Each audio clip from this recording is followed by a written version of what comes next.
What would it mean to be a delicatus, a term the Romans used for a favored young male slave, often selected for his refined appearance and demeanor? To the crowd in the Forum or the elite circles of Palatine Hill, these boys were viewed as property, no different than furniture or livestock. Public auctions were held in locations like the Forum Boarium, near the Tiber River, where enslaved individuals stood on platforms with placards listing their origin, skills, and physical condition. Young boys, often Greek, Thracian, Syrian, or Phrygian, were valued for their refinement and appearance, their price determined by perceived elegance and potential. Some were taken as spoils of war, others were sold by impoverished families in the provinces. The Roman satirist Juvenal, writing in the 1st century CE, mocked the elite's excesses, declaring, "A curly-haired boy costs more than a farm." His words exposed not just indulgence, but the empire's moral contradictions, where human lives were traded alongside cattle and grain. Once purchased, the life of such a slave became one of constant oversight, training, and restriction.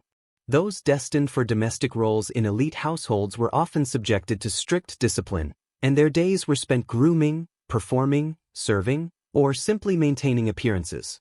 In the private quarters of Rome's elite, where senators plotted and poets recited, these boys lived under tight control in luxurious but confined conditions. The Roman Empire did not merely tolerate this system, it institutionalized it.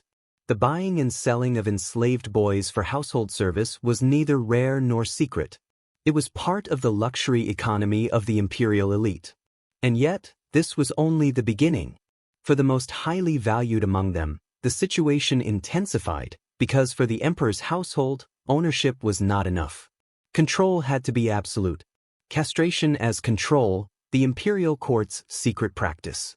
To the Roman elite, power was not merely exercised through conquest and law, it extended into every aspect of life, including the domination of enslaved individuals within the imperial household.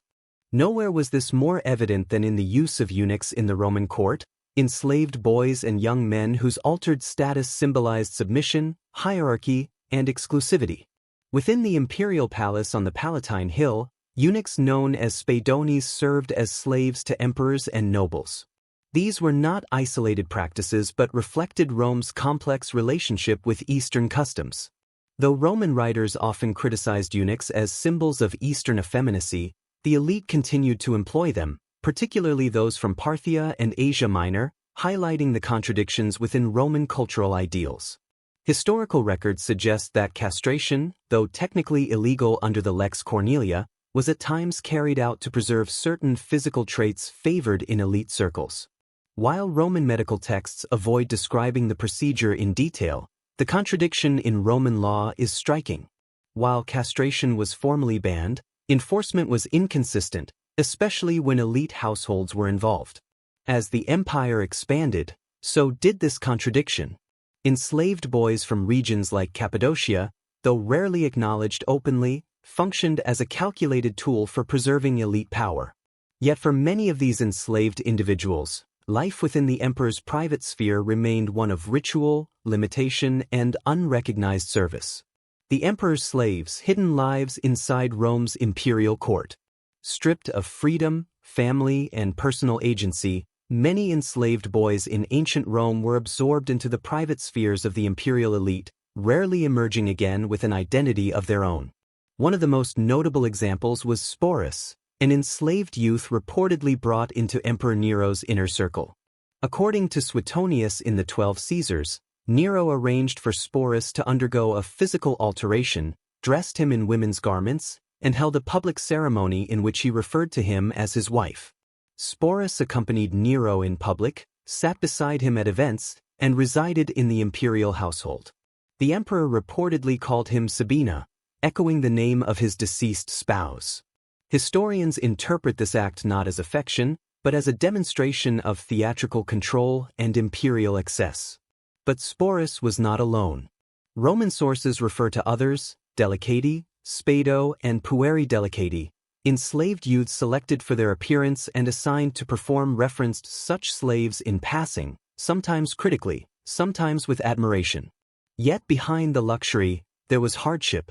The court was a place marked by political intrigue. Suetonius recounts that under Emperor Tiberius, the villa at Capri became associated with troubling rumors. While such accounts may carry political bias, the consistency of these reports across sources suggests real concerns about abuse of power.